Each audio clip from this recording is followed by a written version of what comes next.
Es un placer estar aquí. En primer lugar, me gustaría pedirles disculpas porque hubo una sesión anteriormente esta mañana con una gran cantidad de personas, con una discusión más directa, y mucho de lo que dije en ese momento lo voy a repetir ahora. Así que si ustedes participaron en el primer debate y quieren ahora tomarse un cafecito, este es el momento ideal.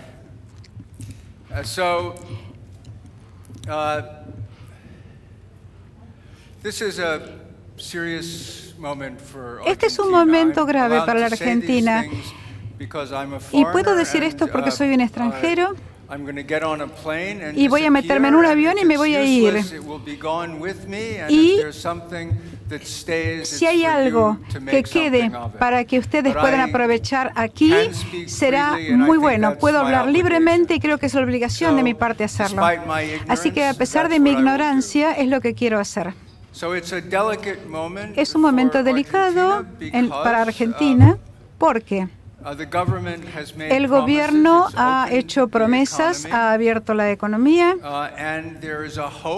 y existe la esperanza, tal vez no muy realista, pero una esperanza al fin, de que la macroeconomía se va a estabilizar, se va a ajustar y eso va a inducir a las inversiones extranjeras que a su vez generarán empleo.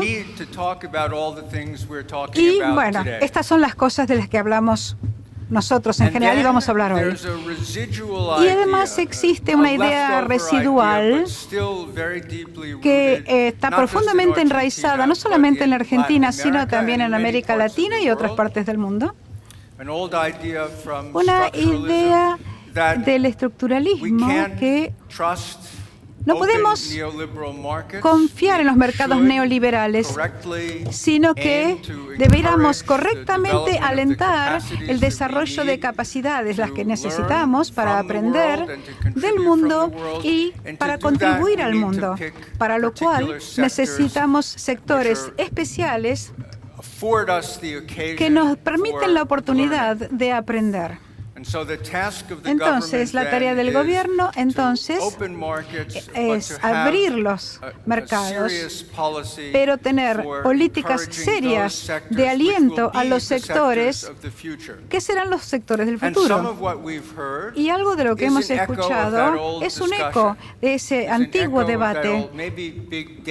A lo mejor Big Data es la tecnología del futuro, tal vez el Internet de las cosas. Hemos escuchado algunas cosas bastante precavidas al respecto, pero el fondo de eso es que Argentina es un país que tiene en este momento ingresos medios, pero que debe aspirar y con mucha justicia a ser un sector de ingresos altos. Ahora, yo quiero decir que estoy de acuerdo con aquellos que dicen o piensan que la apertura es una necesidad fundamental. Uno no puede aprender del mundo si está cerrado al mundo, y si no aprende del mundo no va a desarrollarse.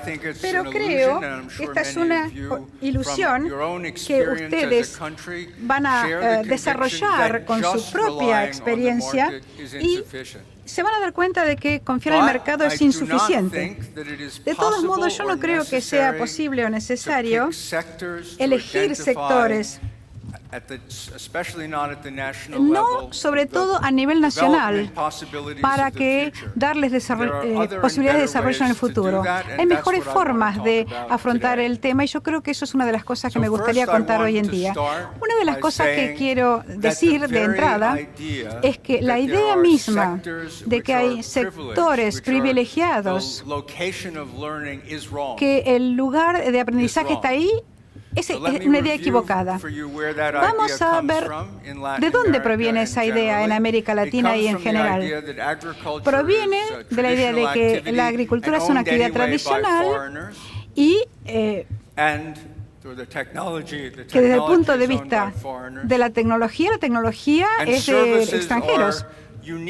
y que los servicios son intercambios individuales entre la persona que presta el servicio, la persona que lo paga, y que nada se aprende a partir de allí a lo largo del tiempo. Entonces, el único orden donde ocurre el aprendizaje es la industria, y es por eso que las políticas de desarrollo se llaman políticas industriales. Es por eso porque las políticas de desarrollo se llaman así, porque tienen que ver con la industria. Entonces, ha habido grandes cambios en la forma de organizar la producción. Algunos de ellos los conocemos, otros tal vez no, pero bueno, no quiero mencionarlos porque, salvo muy brevemente. En primer lugar, tiene que ver con la integración entre, compradores y proveedores, que en un mundo estable es una forma buena de protegerse contra los trastornos que pueden haber de suministro, porque uno quiere tener los materiales que usa. En un lugar incierto e inseguro, donde no sabemos qué va a ser la tecnología y la forma en que se use hoy no va a ser la misma que mañana, y ahí tendremos fluctuaciones que no podemos prever, es muy peligroso. Es prácticamente imposible desde el punto de vista de costos tener sus propios proveedores, porque pueden estar utilizando la tecnología equivocada y pueden darles competencias que no necesitan, o a lo mejor en lugares equivocados. Entonces, el tema de los proveedores, es interesante comenzar a trabajar con proveedores independientes para desarrollarse. La segunda cosa tiene que ver con el desplazamiento de la producción a lugares más baratos, y donde uno comienza luego a descubrir que ubicar cosas en esos lugares aumenta la innovación en ese mercado. Entonces uno se globaliza. Ahí quiere, digamos, una cadena de valor con cadenas de valor globales. Y el tercer gran cambio es que uno se desplaza a producción justo a tiempo o producciones magras. En el mundo antiguo o tradicional, uno suponía que tenía que mantener la producción permanentemente. No importa en qué mercado se estaba, uno tenía que protegerse contra los trastornos de producción, no solamente teniendo proveedores propios, sino además muchas existencias para que uno, si tuviera un problema con la máquina, podía reemplazar la pieza y seguía trabajando. Los japoneses nos dijeron que si nos arreglamos sin las existencias y si la máquina tiene una falla y se queda la fábrica sin materiales, uno tiene que aprender muy rápidamente a arreglar el problema para que no vuelva a ocurrir. Y cuando uno hace eso una y otra vez nuevamente, el proceso de producción es mucho más robusto, sube la calidad, se eleva la eficiencia y la posibilidad de cambiar de un producto a otro también mejora. Entonces la lección es no hacerse vulnerable a los trastornos para aprender más rápidamente. Ahora tenemos una tercera característica, entonces tenemos cadenas de valor en lugar de producción integrada, tenemos producción global en lugar de producción localizada, y tenemos ciclos de enseñanza cortos, ciclos de aprendizaje cortos. Son deliberadamente cortos para que podamos dejar que las cosas se rompan y aprender de eso. Si nosotros miramos lo que está pasando en la economía, descubrimos que esas tres características son cada vez más ciertas en todos los sectores. No son primordialmente verdaderas en el sector industrial. En realidad, el industrial cada vez se hace menos importante en la economía. Cuando Alemania se industrializó y tenía industria en el tope, el 30% de los trabajadores estaban en la industria. Cuando China se industrializó en el pico en 1966, empleó solamente el 17% de los trabajadores. Entonces, la participación de la fuerza de trabajo que absorbe la industria se está reduciendo a medida que uno avanza en el sector de la industrialización. No significa que la industria tiene que dejar de tener importancia, no. Lo que yo estoy diciendo es que la industria no tiene el lugar privilegiado privilegiado que tenía. Y miremos qué pasa con la agricultura.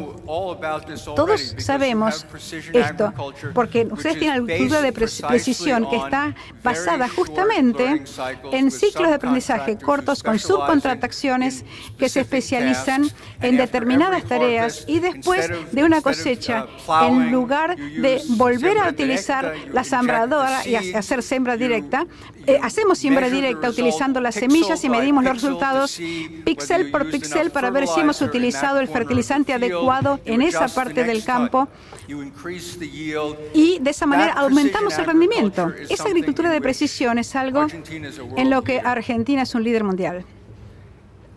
Mucho de las ganancias de productividad en la agricultura de la Argentina las brinda las firmas de servicio que, por ejemplo, son de biotecnología, firmas que organizan datos.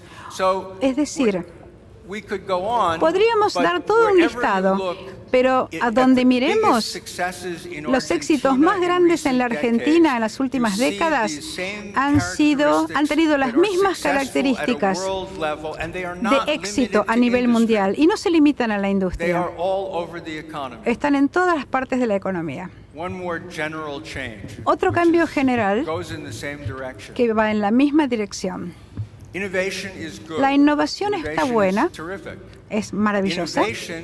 La innovación, cuando uno tiene muchas firmas distintas colaborando entre sí para producir cosas nuevas, inevitablemente introducen riesgos ocultos, problemas con drogas que no pueden ser detectados en los ensayos iniciales, patógenos que ingresan a la cadena alimentaria, componentes peligrosos en autos que interactúan con otras piezas del sistema del automóvil, pero solamente después de años entendemos cuán peligroso era eso y qué hacer al respecto. Entonces, la innovación nos da la innovación, y la innovación también nos da riesgos y catástrofes en el horizonte a mayor plazo. Y, sin embargo, hay colaboración entre las empresas, y ha llegado esto, digamos, a conocimiento de los reguladores y los funcionarios públicos en todo el mundo, y hay industrias que se están fijando normas a ellas mismas. Entonces, lo que estamos viendo es cada vez mayor énfasis, no solamente en tratar de identificar los riesgos de los alimentos que mandamos al mercado, sino creando sistemas de trazabilidad para que podamos ver a dónde van los productos, cómo se utilizan, cuáles son los riesgos. Y lo que esto significa es que para que un producto exista en el mercado, si ponemos todo esto uno al lado del otro, tenemos la cadena de valor, las cadenas de valor globales, pedidos de aprendizaje cortos, colaboración entre empresas que cada vez enfrentan mayores problemas o normas más complejas en cuanto a condiciones sanitarias, el tema del ambiental, la mano de obra. Tenemos un mundo en el cual los problemas principales del desarrollo y del aprendizaje tienen que ver con la solución a problemas de coordinación. Empresas que aprendan a coordinar entre sí, mientras que aprenden a coordinar con los gobiernos para actualizar este nuevo conjunto de reglas. Esto va a ayudar a resolver los problemas de coordinación que, cuando ocurren en la economía, son las tareas más difíciles a las que se enfrentan, digamos, el mundo industrializado. A facilitarle a las firmas que resolvan estos problemas de coordinación para que aprendan a trabajar entre sí con el gobierno, porque no podemos separar las cosas. Hay partes del gobierno que tienen que colaborar entre sí, incluso a medida que firmas tienen que colaborar entre sí también y con el gobierno. Eso sería una condición previa para poder realizar actividades comerciales, para ingresar a mercados y aprender las cosas que nos llevan al éxito. Ahora, ¿cómo hacemos esto? ¿Cómo lo hacemos? La respuesta sencilla es que uno solamente puede hacerlo si hay actores dentro de las firmas y el gobierno que quieran hacerlo. No todos y no todo al mismo tiempo, pero algunas personas que estén dispuestas a hacerlo y que estén dispuestas a hacer esfuerzos para mostrarle el éxito a otros. Ahora, quisiera aclarar esto. La tendencia en América Latina, por lo general, y en la Argentina, es comenzar justamente en la dirección opuesta, comenzar en la cima y decir, necesitamos producir un consenso nacional acerca de a dónde se dirige la economía.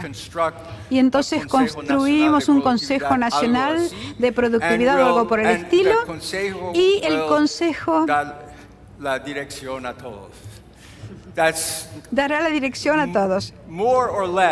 Más o menos, la gente sabe que es un chiste, pero muy a menudo, cuando uno no sabe qué hacer, uno dice un chiste. Vamos a decir que esto es la política del chiste de la última década. Que nuestra forma inteligente de sentirnos avergonzados son las condiciones en que se desenvuelven los proyectos. La gente comienza a la cima y tienen que terminar en la cima.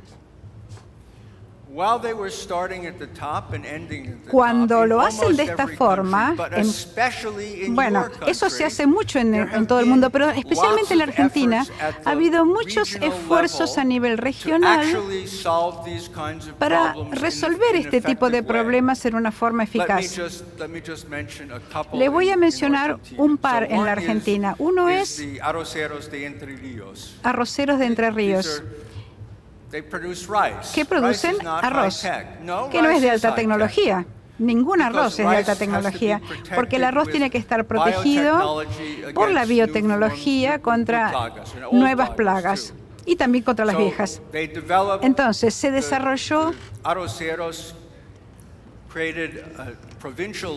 una ley nacional que creó una fundación Pro Arroz, y la fundación Pro Arroz trabaja con los agricultores, con los productores de arroz y los industrialistas que lo fabrican para crear nuevas variedades y especializar el arroz de acuerdo con el país asiático en especial al que iban dirigidos. Porque ustedes sabrán mucho acerca del bife, pero la gente en Asia tiene el mismo sentido acerca del arroz que ustedes tienen en relación con el ojo de bife. Así que ellos lo quieren de determinada manera, lo quieren de una forma en Tailandia y de otra forma en Vietnam.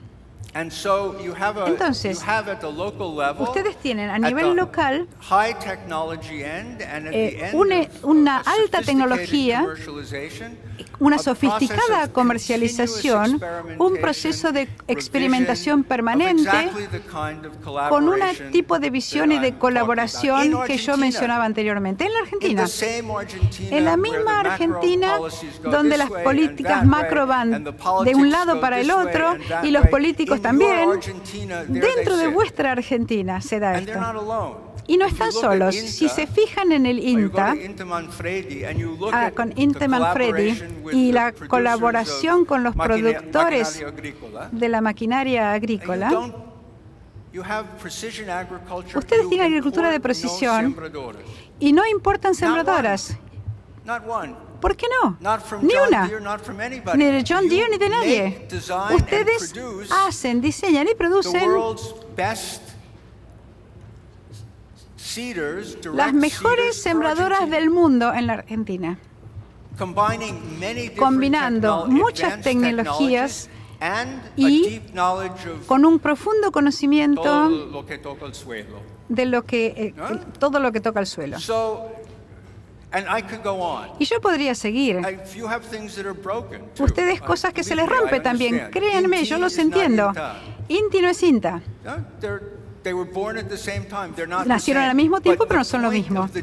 Pero la diferencia es para subrayar que no es una fatalidad. Argentina no está destinada a tener solamente un INTA o un INTI. La idea de que tiene que ser de esa forma es totalmente equivocada. Ahora tengo poco tiempo. En una exposición más larga podría contarles los principios arquitectónicos de este tipo de políticas industriales, pero me gustaría ahora simplemente lo voy a hacer en forma muy sintética. En la discusión anterior hablamos más de estas ideas y les pido disculpas por la insuficiencia, pero la discusión larga es muy larga y la corta es demasiado corta. Quisiera contarles dos cosas fundamentales. Una tiene que ver con el rol del gobierno nacional en relación con este tipo de iniciativas locales. Porque uno podría pensar que una conclusión sería que está bien que los políticos nacionales se dediquen a debatir esto y lo otro, porque no tienen problemas y la gente a nivel local pueden entonces colaborar bien. Y si solamente le diéramos suficiente espacio, el problema se resolvería por sí mismo. Ese es el punto de vista estadounidense. Hay un can de libertarios estadounidenses que creen esto. Yo no, Yo creo que si uno deja todo a las iniciativas locales, va a tener pocos éxitos y muchos fracasos en un país.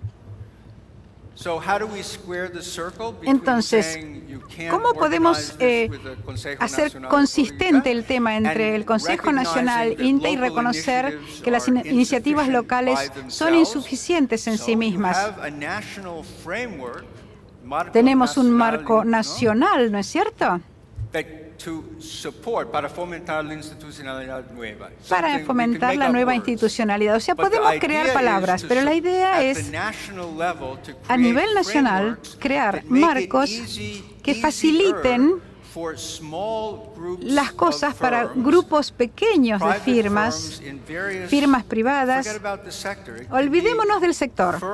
Pueden ser firmas con alto contenido de diseño en la industria o en el gobierno, así como algunos grupos dentro de cualquier otra industria que uno podría pensar, para permitirles que comiencen a colaborar en formas que les permitan apuntar a nuevas posibilidades, para decir qué tipo de training necesitamos, cómo podemos desarrollar la investigación universitaria. En vez de comenzar con un gran plan nacional, con grandes innovaciones en el sistema, que no sea muy loco, en vez de empezar de esa forma, alentar las iniciativas locales para que pongan la dirección para los proyectos que se manejan en la cima. Si son suficientemente ingeniosos para resolver este problema, lo son también para encontrar la forma de alentar este tipo de proyectos. El segundo tema es fundamental y quería dejarlo para lo último. En el presente, tenemos que dejar esto de lado cuando pensamos en los que no están, los que pierden las cosas, cuando uno abre la economía, cuando uno reestructura. Si uno lo hace en forma responsable y el resultado final es bueno, no después de 6 meses, y no a menos que uno mejore el sistema educativo, etcétera, etcétera, bueno, de todos modos existe la forma de hacerlo. No importa cuál sea esa forma, siempre va a haber gente que perderá. Y hay sindicatos que muy correctamente van a querer defender los intereses de esa gente. Yo creo que decir esto en la Argentina es medio ridículo, ¿no? Si hay una cosa que ustedes saben, es esa. Lo saben muy bien. Deben comenzar al principio, a nivel nacional. Deben aclarar que el gobierno es responsable de alguna forma de indemnización para los que pierden. Y me gustaría señalar que también son expertos en indemnizaciones. Ustedes saben exactamente cómo dar los subsidios. El problema que ustedes enfrentan no es en saber cómo dar subsidios, sino en darlos a la gente que realmente los necesita y no a la gente que piensa que tiene derecho a ese subsidio. Pero es un problema político. Si ustedes tratan de hacer desarrollo económico, políticas de industrialización, sin hacer explícitas las obligaciones que tiene que adoptar todo el país, van a fracasar. Sin embargo, También van a fracasar si tratan de hacer que el proceso de reestructuración mismo sea el lugar donde uno piensa cómo compensar a la gente, cómo indemnizarla. Hay que utilizar ese proceso de reestructuración como la ocasión para invitar a muchas personas vitales, imaginativas, creativas e innovadoras de la Argentina para comenzar a resolver sus problemas de coordinación de forma tal que ayude al gobierno a mejorar sus propios problemas de coordinación. Un sistema de mejora continua a nivel de la política industrial, tal como tiene que darse la mejora continua en las firmas, utilizando el mismo método de ciclos cortos de aprendizaje que funcionará, porque las firmas ya conocen ese idioma.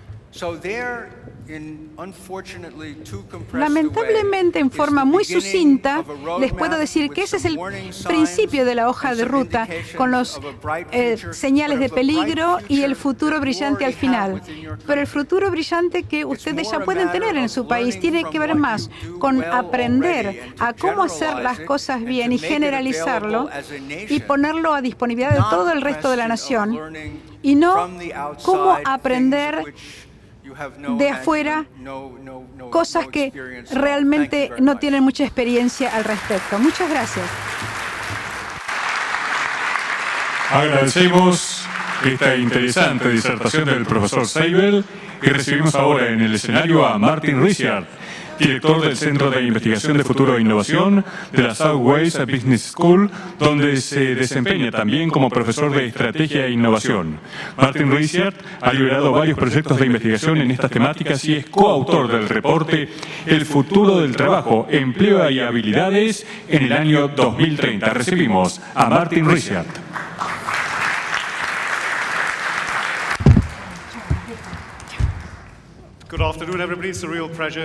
Buenas tardes, es un placer estar aquí en esta reunión tan interesante, tan importante acá en Buenos Aires. Mi presentación se va a concentrar en un estudio que se completó en el Reino Unido sobre el futuro del trabajo. Tiene un horizonte para el año 2030 y entonces estudia lo que puede surgir en el Reino Unido en el mercado laboral. Primero, les voy a dar los puntos más importantes. El tiempo es muy breve. Les voy a dar algunas de las ideas, los puntos de reflexión sobre este punto. Para darles un contexto, la comisión en la que de empleo y habilidades, la CES, fue la que comisionó este trabajo, y esta es una agencia gubernamental que para hacer una investigación del mercado laboral y la inteligencia estratégica de este segmento. Entonces, encargó 4 estudios. Uno que tiene que ver con el futuro del empleo, con fondos, utilizando un modelo macro de la economía inglesa, donde los trabajos se van a ganar y donde se van a perder.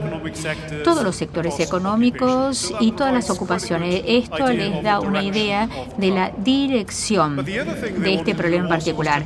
Pero también se quiso saber cómo esta matriz laboral está modificándose para ir más allá de las proyecciones simples. Entonces, en este caso, en el estudio, no es una cuestión de predicción, sino es una reforma estructural y su anticipación. Yo trabajé con colegas de Z-Punkt que hicieron este estudio para la comisión de la CES. Entonces tenemos varios interrogantes planteados. O sea, esta CES tenía grupos, por ejemplo, los empleadores, los políticos, los educadores y los trabajadores y los individuos. Entonces hay múltiples interesados en este estudio. Entonces, ¿cuáles son los supuestos detrás de estos cambios esperados? ¿Cuáles son las pruebas existentes del cambio? Y luego vimos distintas hipótesis en una perspectiva más holísticas, con interpretaciones sintéticas de cuáles pueden ser los cambios posibles que pueden surgir en los próximos 20 años, por ejemplo, y las implicancias para los distintos interesados en los distintos sectores. Y tenemos que ver estos interrogantes para los servicios que representan la mayoría del empleo en el Reino Unido. Acá les presento una ilustración que les da una idea de la metodología. Vimos muchísima literatura de pruebas, más de 300 trabajos relacionados con distintos aspectos del trabajo futuro. Entonces tuvimos hipótesis iniciales, temas claves, con distintos líderes de la industria en el Reino Unido, con, por ejemplo, sindicatos, con proveedores de educación, o sea, para tener una perspectiva completa de estas expectativas y los cambios. Luego, como punto inicial, tuvimos 30 tendencias que nosotros pudimos identificar claramente dentro de la literatura. No tengo tiempo ahora para mostrarles estas tendencias en particular, pero hay algunas cosas que son familiares. Por ejemplo, los cambios demográficos en el Reino Unido. Esperamos que la población laboral va a aumentar en 1/3 en los próximos 15 años aproximadamente. Y esto también plantea interrogantes interesantes con respecto a la base laboral y la diversidad. La cuarta generación, donde vamos a ver gente de 16 a 85. Todos estos cambios interesantes van a darse, y el tema o el problema de un rango decreciente para la acción política. Nosotros tuvimos el remanente cuando hicimos el estudio de la crisis financiera, entonces con una baja, un rango decreciente en acción. Y también vimos algunos puntos disruptivos. Por definición, las disrupciones son menos claras, pero tienen la capacidad de transformarse radicalmente en el cambio y las capacidades laborales. Y acá hay varios ejemplos. Voy a hablar un poquito de la inteligencia artificial y la robótica. Lo que fue interesante para nosotros es lo que está pasando en el sistema de valores y las actitudes, no solamente en el trabajo, sino actitudes sociales de la generación Y. Por ejemplo, cómo se cambia la forma de interrelacionarse, cómo las compañías eligen a los empleados, cómo los empleados eligen a las compañías basándose en una alineación de valores. Entonces, el lugar de la laboral representa los valores que uno defiende, la tolerancia, etcétera, etcétera. Vemos acá también que una de las disrupciones fundamentales es una fragmentación parcial de la Unión Europea. Esto se publicó en el año 2014. Entonces, en ese momento el debate fundamental era Brexit, era Grecia que se podía ir de la Unión Europea. Había un compromiso por parte del gobierno que apenas iniciaba de un referéndum. Entonces, para la sorpresa de muchos, ahora estamos frente a Brexit. Pero eso ya apareció en el radar como una disrupción potencial en su momento. Sabemos que los trabajos cambian rápidamente, los empleos. Entonces, LinkedIn es una manera dinámica y vemos acá distintos títulos que han cambiado en los últimos 6-7 años. Y LinkedIn nos da un acceso en tiempo real en una lengua clara, que es clara para el usuario. Por ejemplo, el desarrollador de iOS, o por ejemplo, de los de Android, o por ejemplo, fíjense, los científicos de datos. Hay algunos rubros que no existían hace unos años. Es diferente cuando vemos de manera más tradicional, por ejemplo, el sistema contable. Por ejemplo, si queremos trabajar en automatización o cuando utilizamos, por ejemplo, los códigos de clasificación laboral que responden a un modelo histórico. Tenemos entonces una forma alternativa de ver cuál es la economía, el tipo de empleos. Como dice un colega mío, hay una norma, una clasificación, un código para la producción, pero también hay otra clasificación para el tipo de nuevos empleos que se están creando en este momento. En el Reino Unido, como ejemplo, les puedo mostrar algunos de los roles que desaparecieron prácticamente. Por ejemplo, los sistemas de las bibliotecas. Hay muchísima gente antes había mucha gente que trabajaba en las bibliotecas, pero ahora llegamos y hay un asistente, o sea, mucho menos gente, o sea, las secretarias, las asistentes personales prácticamente han desaparecido y estos son procesos que tienen muchísimo impacto. Entonces, volviendo al proyecto, tuvimos 4 hipótesis, 4 escenarios para el 2030 y esto se llama la gran divisoria. Esta es lo que se llama un crecimiento de alta tecnología y flexible, donde vemos el impacto de la tecnología, no solamente con respecto a lo digital, sino a la biología sintética y afines. Lo que es interesante es qué va a significar todo este cambio para las personas y los lugares.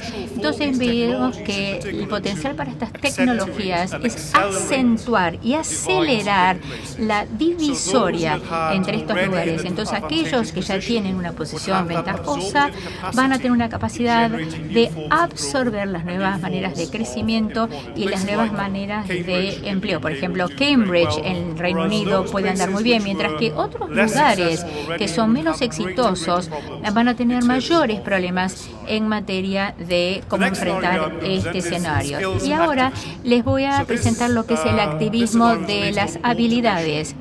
Esto se basa en la automatización del conocimiento. Tiene que ver con el aprendizaje y se relaciona con un número de sectores económicos. Nosotros tomamos algunas ideas de otros investigadores, puede ser 35 o 30% de los empleos van a ser automatizados en los próximos 15 años. Hay empleos de los Estados Unidos, de la Unión Europea, o sea que es un número típico. Pero parece que estos empleos van a ser más resilientes con respecto a la automatización, la creatividad, la inteligencia artificial y la percepción de las habilidades. Entonces, ¿cuál va a ser el resultado para el Reino Unido? En este escenario, con esta hipótesis, creímos que el gobierno va a tener un papel mucho activo frente a este tipo de activismo. Entonces, imaginemos que hay un escenario muy disruptivo, por ejemplo, simple, que en los próximos 10-15 años veremos masas de empleos que se van a automatizar. Estas personas van a tener un buen pago, les va a ir bien cuando tengan que defender sus propias posiciones y el gobierno va a tener un problema muy grande que enfrentar. Una de las viñetas que desarrollamos fue cómo imaginar distintos tipos de empleo, porque tratamos de abordar este tema de una manera relativamente neutral, o sea, dónde pueden estar los perdedores. Si nosotros vemos las formas previas de tecnología en los últimos 20 años, se han visto acompañados con la creación de nuevos tipos de trabajo, nuevas industrias, nuevos roles. Entonces, esta quizá una característica de este escenario. Acá tenemos una viñeta pequeña, breve, con respecto a la automatización de lo que tiene que ver con el trabajo de los auditores y los contadores. Esto ya está pasando. Acá tenemos la combinación de las competencias técnicas junto con lo que llama una función de meta contabilidad para los procesos. Este es uno de los procesos de cómo vamos a reimaginar las nuevas categorías. Este es uno de los problemas, de los defectos de uno de los estudios que se han hecho, tratando de predecir los niveles de automatización, cuáles roles van a estar afectados por la automatización en los próximos 10 años. Una vez más, las ocupaciones estándar son generalmente históricas y no nos dicen mucho con respecto a la naturaleza de los nuevos trabajos y el valor que se va a crear con ellos. Entonces, estas son algunas reflexiones con respecto a los desafíos y las oportunidades. Hay una experiencia interesante en la última década en la que hemos tenido crecimiento sin tener crecimiento en el empleo. Una de las preguntas aún abierta es que esto sí es específico con respecto a la edad digital de Internet, o como queramos llamarlo, si replica o no lo que vimos en el pasado, si hemos tenido beneficios de ondas tecnológicas previas o si ha habido un crecimiento sin empleo. En cierta medida, particularmente con los escenarios radicales de la inteligencia artificial, este es un desafío clave. También hay realmente un interrogante con respecto al nuevo tipo de valor que se va a crear. Por una parte, tenemos las plataformas multifacéticas, que va a ser buena para los emprendimientos hacia una tecnología barata. Es algo que permite la democratización y la generación del conocimiento. También existe una paradoja que hay una gran concentración de riqueza en pocas manos. Y esto se relaciona con el hecho de si tenemos un superávit de consumidores a partir de estas tecnologías, si hemos monetizado realmente esta nueva economía. Una de las cosas interesantes de las posibilidades es la amplitud del autoempleo, de ser autónomo. Tenemos, por ejemplo, lo que se llama la gig economy, o sea, el hecho de salir a ganarse el trabajo todos los días o hacer una changa. Entonces tenemos grupos que salen todos los días a hacer este microtasking, esta micro tarea para conseguir dinero todos los días. Hay también responsabilidades desde el punto de vista de las organizaciones. También hay nuevas formas de organización, nuevas formas de emergencia de firmas con un mayor número de individuos autónomos desde el punto de vista del laboral. Entonces, estas plataformas que son con dos partes, puede haber entonces agencias cooperativas y también hay cuestiones más filosóficas con respecto al sentido de la palabra trabajo. Si hacemos muchísimo trabajo, por ejemplo, en la propia casa, y esa es la norma, hay algo con respecto a la sociabilizarse. La gente necesita conectarse con otras personas y con el desarrollo del movimiento de hackers, que se crean oportunidades interesantes de cómo las personas se relacionan las unas con las otras cuando no hay un lugar permanente de empleo, una organización permanente donde uno tiene colegas y compañeros. Entonces, el mensaje clave con respecto a este proyecto es, por ejemplo, que la tecnología llega a todos los ambientes laborales en formas típicas. Este upscaling de estos sectores tradicionales, como por ejemplo el retail o los negocios, que han sido más lentos en materia de acoger los cambios. Internet es una experiencia que nos lleva a una convergencia más radical de las tecnologías, creando cambios masivos y oportunidades. La segunda cosa es la interconectividad y la colaboración. Cuando vemos, por ejemplo, qué pasa con los gerentes que quieren que la innovación sea la clave del futuro, o sea, la colaboración es muy importante. Entonces esto nos pone en foco las habilidades de orquestación, de la gestión de los recursos con distintas fronteras muy fluidas. Luego tenemos Una tercera noción que hemos visto en los cambios a partir de la crisis financiera, o las organizaciones que ya no invierten, restan inversión en el desarrollo de sus empleados, o sea que ya no hay recursos para la capacitación, para desarrollar nuevas habilidades. Entonces, ¿quién es el propietario de esta capacitación y desarrollo? Es de los individuos, entonces. Y luego hay una...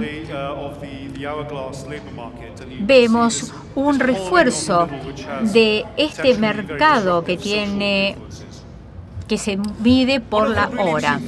Entonces, una de las cosas interesantes que hizo la CES, esta comisión, es que tenemos que ver las cosas más ampliamente. Y acá vemos una manera muy cómica con la gente más joven para que piensen en las opciones que tienen. Acá, por ejemplo, tenemos una encuesta y vemos que acá se piden los detalles del trabajo que puede uno querer en el futuro. Acá tenemos, por ejemplo, un desarrollador alimentario experimental. Entonces, ¿cómo se compromete uno socialmente? ¿Cómo vemos los problemas, los desafíos que enfrentamos? Entonces, para instituciones como los proveedores de capacitación, las universidades. Entonces, ¿cómo se enfrentan los cambios emergentes? Esta era la clave de este ejercicio. Y obviamente acá tienen el enlace para el trabajo que yo he presentado. Ustedes podrán ver aquí los estudios y una descripción más breve para un consumo más fácil de estas ideas. Y quiero agradecer muchísimo su atención y espero que ustedes tengan una jornada muy útil. Muchísimas gracias.